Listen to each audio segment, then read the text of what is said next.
Тәужан туралы сұрайды. Ойыңыз қалай, Айгүлге ойыңыз қалай деген сияқты. Мен өзім Қосылайық бағдарламасын көрмеймін.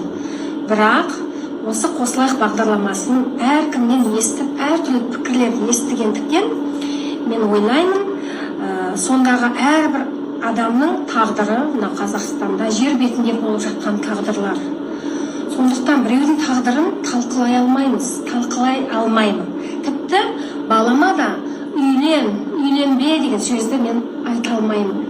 Өйткені ертең үйлен десем, үйленіп кейін жақсы болмай жатса, сіз солай айттыңыз деуі мүмкін. Ал үйленбе деп айтсам, басқа біреуге үйленіп ажырасып жатса, тағы да сіз Айгүлді алғыз бардыңыз деп айтуы мүмкін.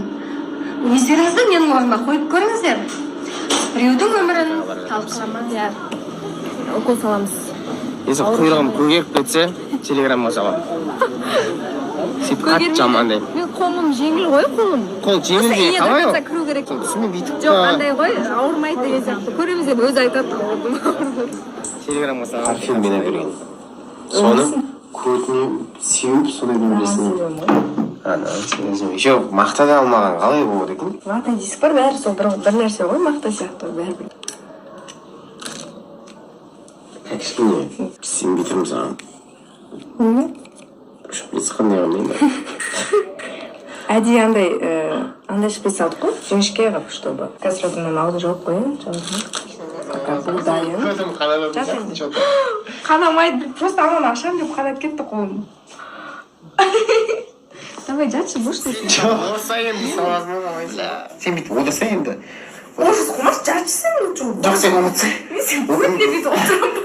Жоқ, отырсай, просто өзің бүйтесің. Отырсай, бір аяғына бүйтіп отырасың, бүйтіп тұрып деп саған келіп адасың. А мен осайсам. Ожыз кетші, көтіне отырған сияқты шыдайып жатшы. Все енді, шыдай, 5 секунд қой, тезітті кетіп болды. Мен тем более былай салам ғой қазір. Осындай жағдай болып отыр пока что. Үстіне киіп алған көрдің бе? Жарасып тұр негізі.